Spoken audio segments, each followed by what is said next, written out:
Hey there, creepy peeps, and welcome to another stale movie review. Today we are talking about Lifeforce.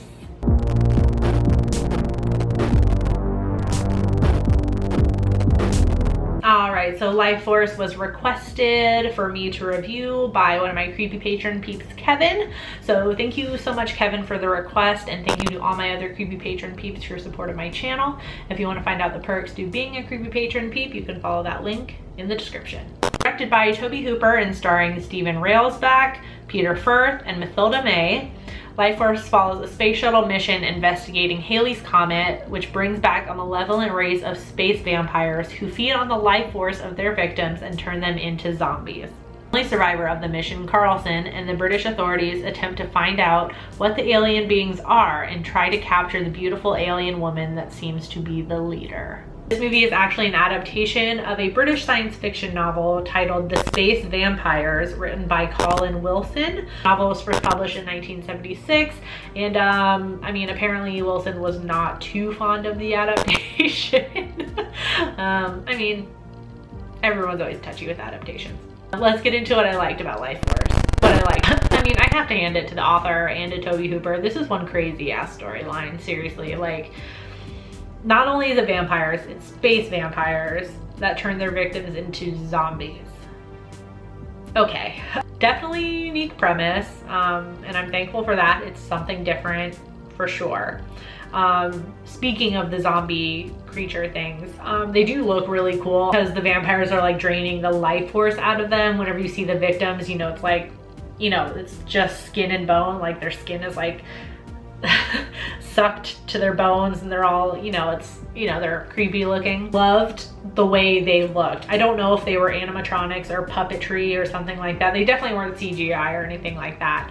Whatever they used to animate those things, it was really cool. Obviously, they definitely look their age. I mean, this came out in 1985, but it still looks really cool. I loved the way they looked. They were super creepy. I like the humor sprinkled throughout the movie also. I mean, I feel like if you have a movie based on a book called The Space Vampires, I just love how the title is just so straightforward, just the space vampires. I just feel like you can't take yourself too seriously with a movie like that. Like, honestly, come on. I like that the movie did have some humor throughout it as well, you know, so, you know, the movie's not taking itself too seriously either, because it's just, you know, I'm sorry, it's an asinine premise for a movie. Now let's get into what I didn't like about Lifeforce. What I didn't. Just for me, if you've been on this channel for maybe a little bit, I've talked about it a few times, I'm not the biggest fan of sci-fi. And if there is sci-fi, I like to have a healthy mix of horror in there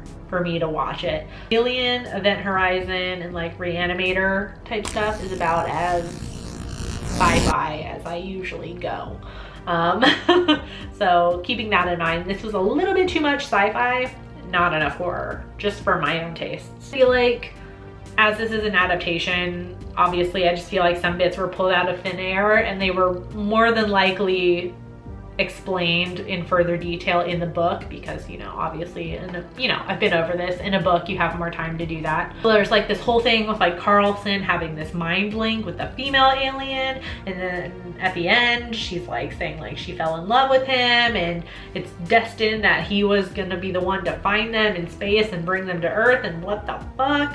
I feel like all of that just came, you know, female vampire just pulled it right out of her ass. A little bit too out there and too random, especially for a sci-fi story, because I feel like sci-fi tends to have a lot of description, because it usually has to do with some sort of futuristic thing or another world that we're not used to.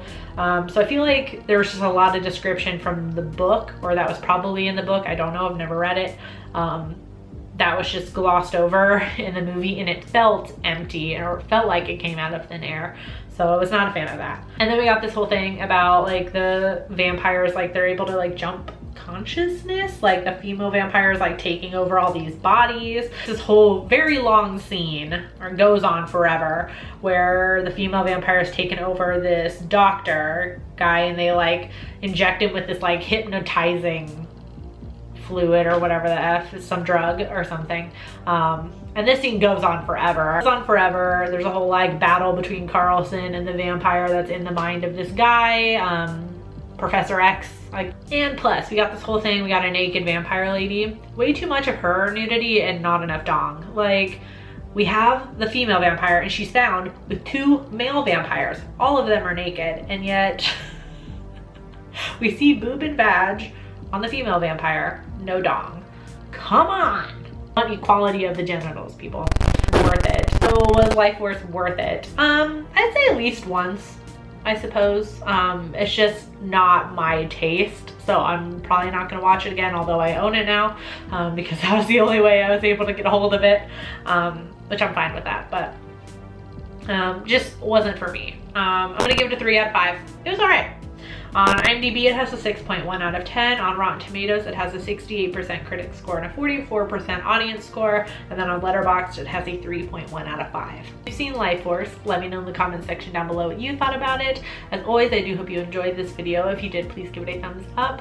Subscribe if you're new here and become a Creepy Peep today. I post videos Monday through Friday, and make sure you ring that notification bell down there also to be notified every time I post a video or every time I go live or whatever. Thank you so much for watching, and until next time, stay strange. Bye.